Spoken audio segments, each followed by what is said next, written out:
welcome back to my channel. Hi, I hope you've been doing well. Hope your day's been good, your week's been good, your month's been good, your year's been good thus far. We're already, in my mind, we're already in like the middle of April. Like April's already almost done. Then it's basically June, and then we're halfway through the year, and then it's basically December, and then it's basically 2023. So like basically we're already in 2023, which is crazy to me. But I hope you're doing okay. And today I wanted to do a March wrap up, which I guess is kind of coming kind of late, but you know, late is better than never, but never late is better. True, true, true. But you know, that's all subjective. What is time anyway? What is time? I just found out, well, allegedly Ethiopia's in a completely different year. So really, what is time? What is time?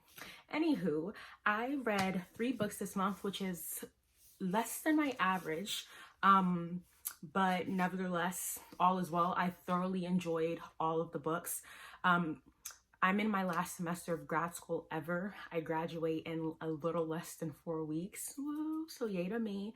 And yeah, it's just been kind of busy. I have, you know, papers due, readings due still. I have like 2 large philosophical papers to write. I have another like mid-sized paper to write for another class. I have an op-ed to write. I have a paper that I'm editing, and then I'm also an RA or a research assistant for a professor, and then couple that with the fact that I work part-time in the law school. It's just a lot's going on. And then also couple that with the fact that I'm applying for jobs and also just trying to get myself together and get myself ready for graduation, you know, like sort things out, like the outfit, the hair, etc., etc. So it's been a little hectic, but it's been good. Like I'm super excited. Like I'm about to have a whole master's degree. Like shout out to me. Who is she? A whole intellectual. And yeah, so that's what's been going on with me. And yeah, in the midst of all of that, I read 3 books, 3 excellent books. And yeah, I'm gonna share that with you. Just a forewarning, I prefer not to rate my books. Like I know that, you know, in the book community, it's like out of 5 stars, right? And for me, I just choose not to do that because it's hard for me to quantify my feelings, right? It's hard for me to quantify how a book made me feel, what a book made me think. Like, don't get me wrong, like there are books where it's like, and couple that with the fact that I'm indecisive, right? So don't get me wrong, there are books like, I'm pretty sure like one of these books, right? For example, unequivocally, like no questions asked, would be considered like 5 stars if I rated my books on like a scale of 5 stars, right? But again, it's difficult for me to, like, for example, give a book like 4, 3, or 2. It's like, okay, like it's hard for me to quantify why I feel the way I feel. So I just opt not to, you know, put myself through the mental gymnastics. And, you know, for some people, it's not mental gymnastics for them to rate a book, right? For me, for my overthinking, indecisive self, it's difficult for me to try and to quantify my feelings in that way. So it's like when I know a book, when I didn't enjoy a book, even if I don't enjoy a book, it's hard for me to be like, oh, 1 star, 0 stars, because it's like, I mean, it must mean something if I finished it, right? Like, I don't know.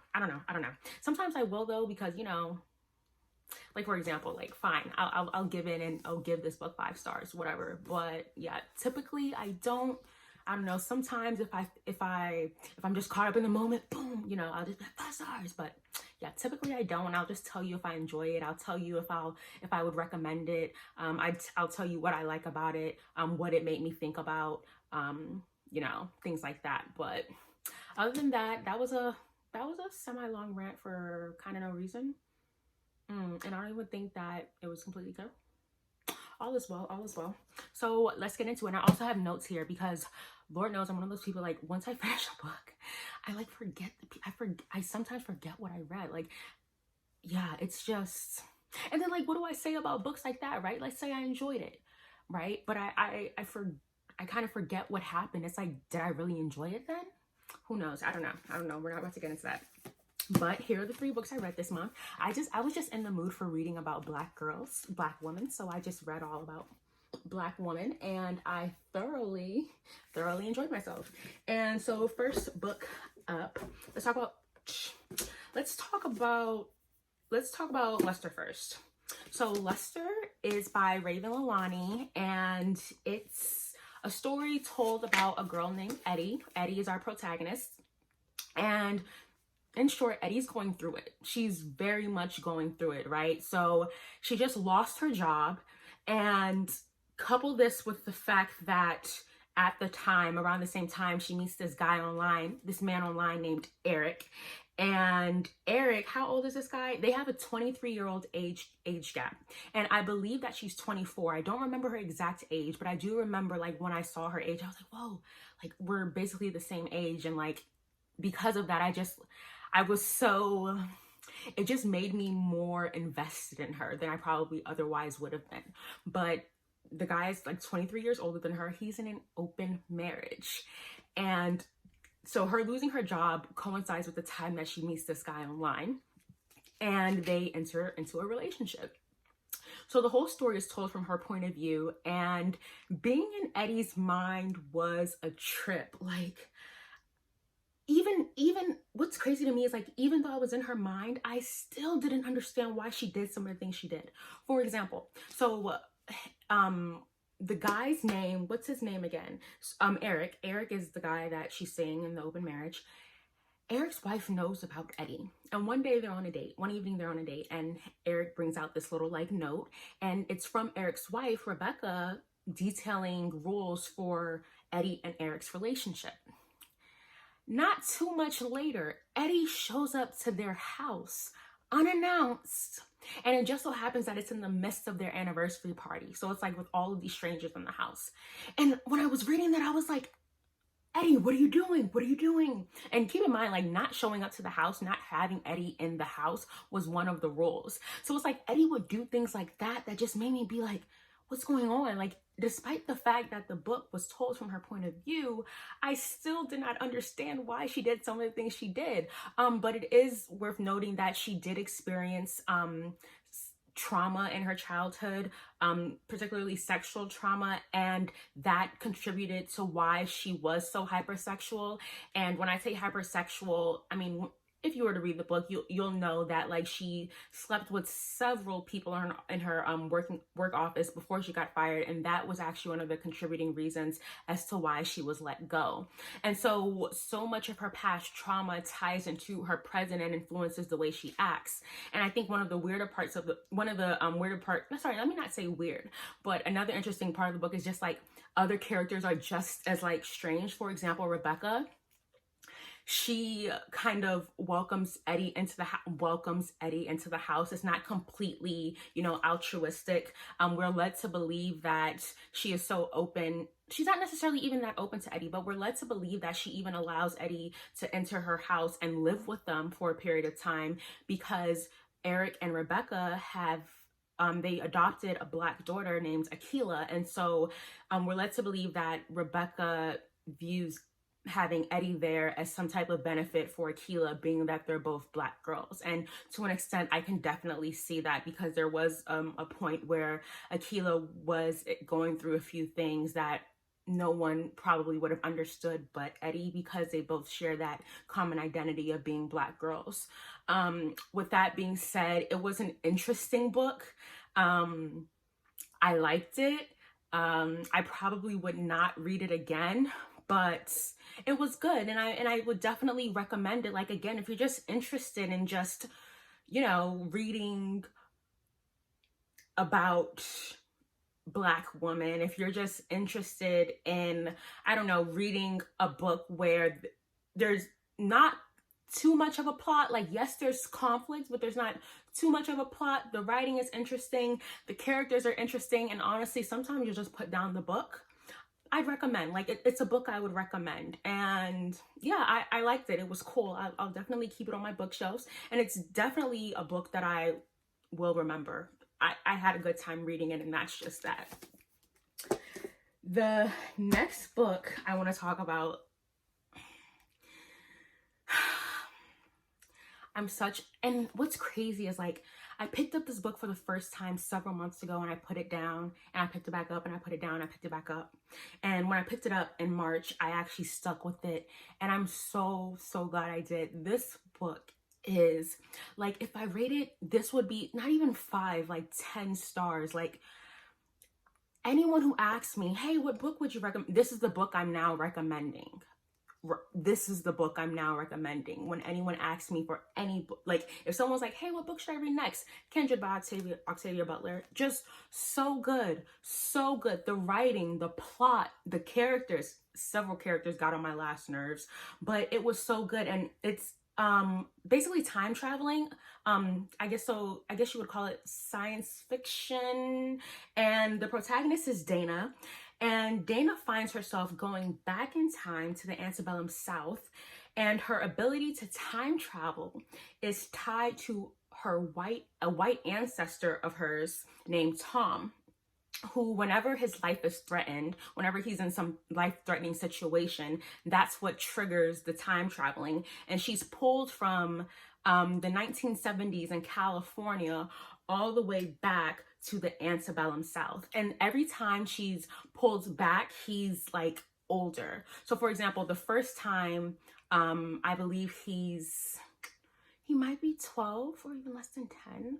I'm forgetting how old he was, but like every time she comes back, he's a little older because obviously the time is off. So for example, there was a time when she went back to she time traveled to antebellum South. She was there for, what was it, like 3 months. She came back and she asked her husband, Kevin, she's like, how long was I gone? He was like, that was about 8 minutes. So that's like the time difference. And honestly, there's no actual like equation to figuring out like how long. So like, for example, if she's in the South for like X amount of time, this is how long she's been gone from her actual reality. There's no way to actually like suss that out. But every time we find that it's literally like things that are considered like a matter of minutes or hours in her reality in the antebellum South, it's like months and years. For example, her husband got caught up and he was gone in the antebellum South for 5 or 6 years. He comes back and he was only gone for 2 weeks, that type of thing. And the book was just so good. And there were just so many themes as well. So like beyond just getting caught up in the writing, right? And Octavia Butler, the themes that she touched on were just so interesting. Like, for example, just themes such as like empathy and commitment and obviously race. And it was just so, so, so good. It's even difficult for me to put into words. Like, it was just so good. And something that I found particularly enduring about the book was the main character, Dana, and kind of her strength throughout it. And I also like how Octavia Butler, she manages so well to like not minimize and to properly illustrate the harms and the atrocities and the difficulty being a slave. Like, she doesn't minimize it. Like a common discourse, I don't think it's as common now. I think more people are off of that.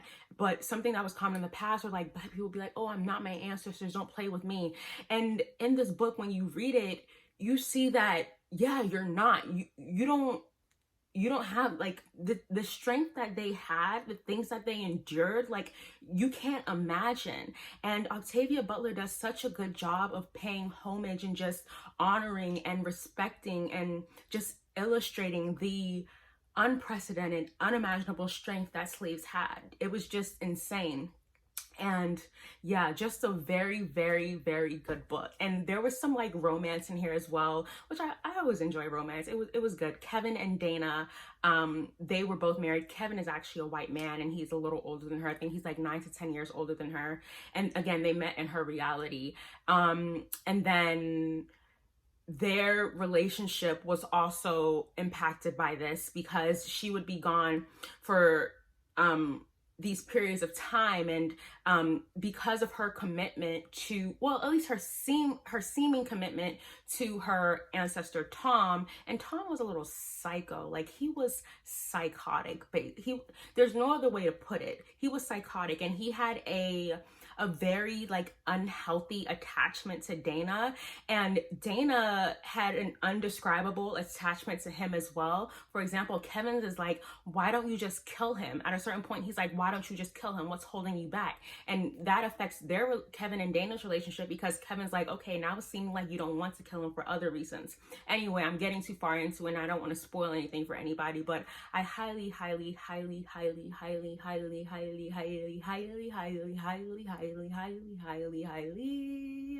recommend this book. And if I rated books, it'd be a 5, it'd be a 6, it'd be a 7, it'd be a 10. It'd be a 10. This was an elite novel, and I'm going to read every single thing Octavia Butler has ever penned. I already have Parable of the Sower on my shelf. I'm reading everything she's ever penned because, yeah.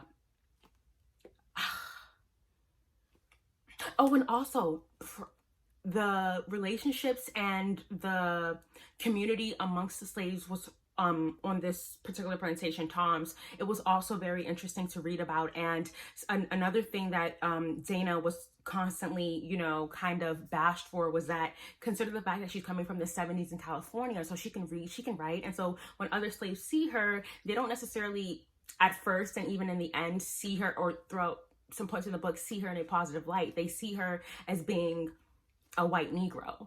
And she also has to kind of grapple with the fact that though she herself identifies and is obviously a Black woman, sees herself as a Black woman, other Black people around her don't agree. They see her as being white because of the way she speaks, for example, and the fact that she can read and the fact that she can write. And so she's also like kind of battling, I wouldn't say an internal identity crisis, but she definitely has to grapple with her identity given her new environment. And that was also another very interesting thing to me, because it just reminded me, for example, of the concept of an Oreo, you know, these days in the modern age, where it's like, oh, you see a Black person who can speak well, who's eloquent, and all of a sudden they're an Oreo. They're Black on the outside, white on the inside. And it's like, what does that even mean? Because I can speak, because I'm eloquent, because I can write well, I'm white, right, on the inside. And it's like, it just goes to show how we've connected,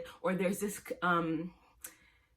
embedded connection between being well-spoken, being educated, and being white. And so if you're not white, then you're not well-spoken, you're not educated. And, you know, these qualities are basically ascribed to a particular race and a particular race only. So that was also another really interesting thing to me in the book. And again, I'm going to stop talking about it. Thoroughly enjoyed, highly recommend. Please read.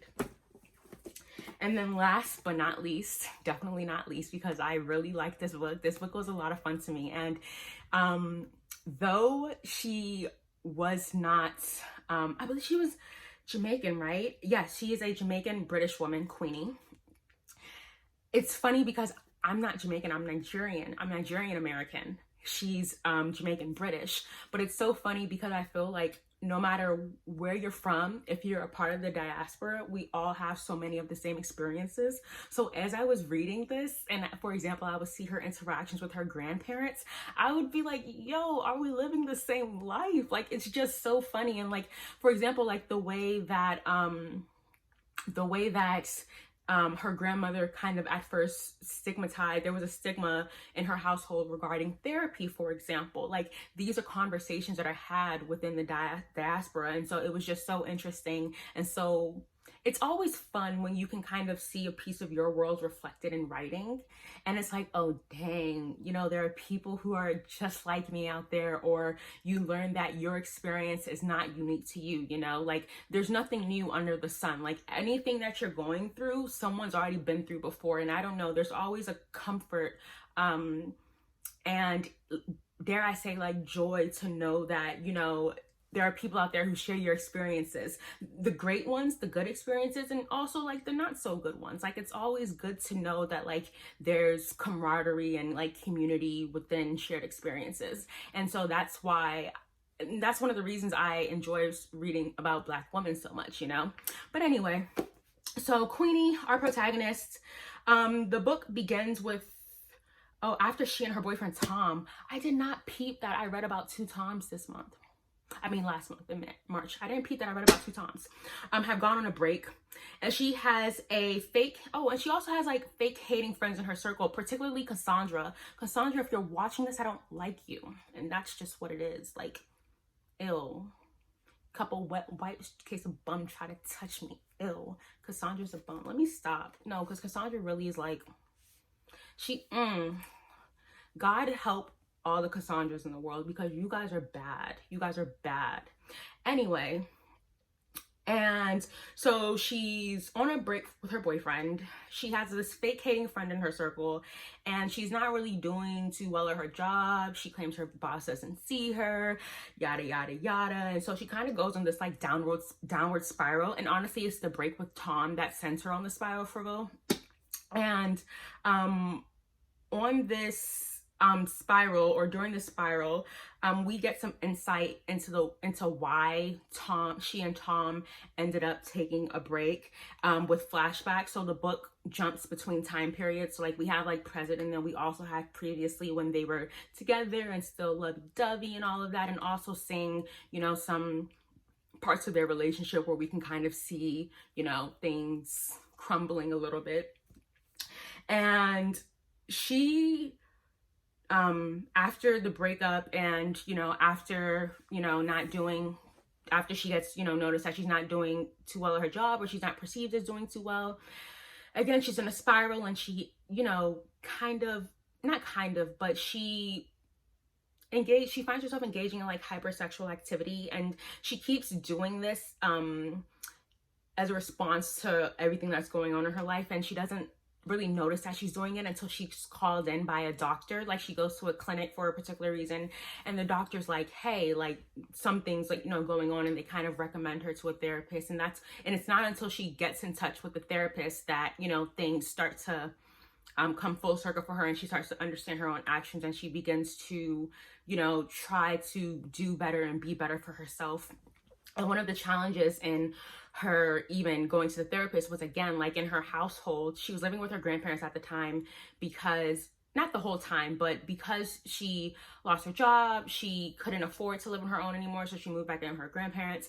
And she was worried, for example, and not only just worried, but she was also just like conditioned to believe that therapy wasn't something that, you know, people like her did, right? And her grandma was completely against it. It was her grandfather who was actually cool about it and actually encouraged her to go, even despite her grandmother's beef with it. But that was one of the things, the stigma that surrounded it, you know, throughout her, in her upbringing, is one of the reasons that she was hesitant to go.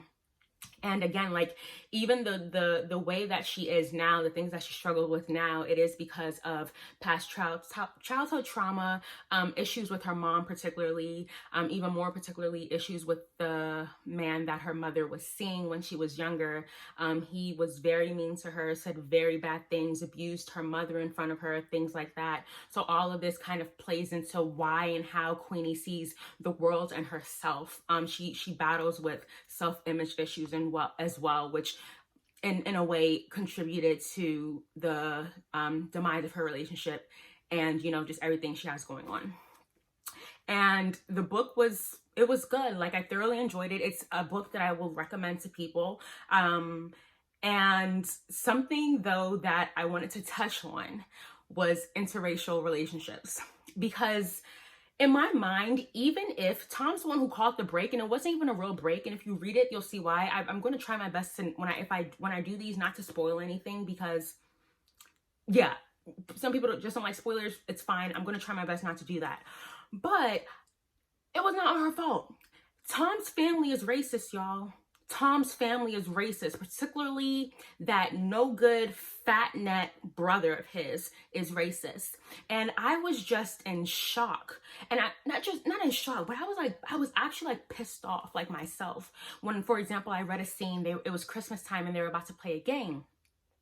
And his brother made this like racist remark, like everyone was supposed to like choose a color. Queenie chose a color, and her brother was like, don't you think black would be a better color for you? And then he like pointed at his skin or something like that. It was something ridiculous. And Tom, her boyfriend at the time, her white boyfriend at the time, said nothing. Queenie, in the scene, basically Queenie's looking at him like, you gonna say, like, Tom says nothing.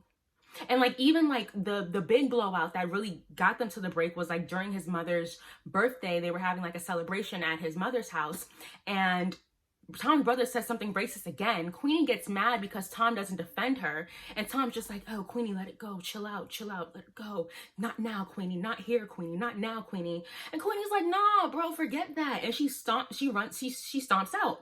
Unfortunately, when she stomps out, she bumps into his mother, who's holding her cake, and the cake falls. And in Tom's eyes, Queenie ruined the whole night. But she wouldn't have ruined the night if he would have stood up for her. So here's the thing about interracial dating. I don't mean to feed into the whole binary thing, because interracial dating is not just white and then other, right? Like so, Indians and black people and Asians and Latin Americans, all of this is considered interracial dating. But I'm going to speak within the binary because I was presented with the binary in this book. I was actually presented with the binary in all of these books. Like all of these books had the black woman, white man romantic dating trope, which I didn't peep until after the fact. But there might be something to be said about that as well, but not today. So speaking within that binary, it's like white people, if you are going to date someone who is not white, you have a moral obligation to make sure that your family is like not racist. Like you ought not be bringing your black or person of color significant other into your familial settings, without checking your family. Because what happens is your family ends up talking out the side of their neck, making some racist remark, making some microaggressive remark, and then traumatizing your non-white partner. So it's like, that's not okay. Like you have a moral obligation to make sure that your family is not racist. And then not only to make sure they're not racist, but to also make sure they're like not anti-black or anti-Asian or anti-whatever. Like you have to make sure that they don't have these anti-blanks, insert race or ethnic category here. You know, you have to make sure that they don't have those types of sentiments, so that you're not exposing your partner to trauma. It's not okay. And if you are a white person who chooses to or who falls in love, you know, with someone who is non-white, like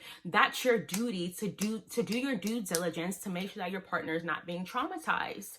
And that's just what it is. And if you're not willing to do that, then you ought not be dating non-white people. And that's just how I feel about it.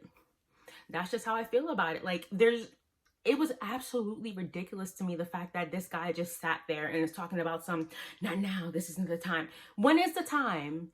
Because it clearly wasn't at Christmas. I'm pretty sure the Christmas scene happened before his mother's birthday scene. So it's like, when's the time then, Tom? When's the time? Anyway, that really, really pissed me off. So white people, get yourselves together. That was completely unacceptable. Like, don't date black people or people of color if you're not willing to do the due diligence and make sure that your family won't sit up here and traumatize your partner. That's messed up. It's messed up. And then not only that, but you don't say anything. Tighten up. Ugh, Tom. And I don't like the way he moved throughout the book either. I'm gonna stop. It's okay. Read the book. Come back, comment, and let's talk. Yeah. Ooh, having a book club would be so much fun, so I can just some people are so nasty. When I read books, like the characters become actual people, because my mind like visualizes them, they become actual people. And now like Tom is genuinely a person I do not like. But whatever. And yeah, those are all the books I read this month. It was fun. I really enjoyed all of them. Again, I'd recommend all of them, truly. Like they were a good time. They weren't difficult to get through. There was no point during any of these books where I was like, oh, it's moving too slow, or oh, I wish this would speed up, or anything like that. Like they were genuinely good books. I'm talking about character-wise, writing-wise, plot-wise, all good books. I will say Luster, though, the writing in Luster was a little different. It didn't make it unreadable. It didn't make it unenjoyable. It was just different, and I didn't mind it. So yeah, those are the books I read this month. I had a lot of fun with them. I really did. And now, right now, I'm reading When, it's right here on my nightstand. I'm reading When No One Is Watching by Alyssa Cole, which is a thriller. This will be the second thriller I've ever read in my life. So I'm excited for that. And again, the protagonist is a Black girl, and it's a thriller about like gentrification. So I'm excited for it, and I look forward to finishing that and then reading some more, obviously, throughout the month of April, and then coming back here and sharing that as well. I don't see myself ever doing like a TBR video because I read based on a vibe. I can give you a list of books I might read, but I probably won't read them because I go day by day, you know?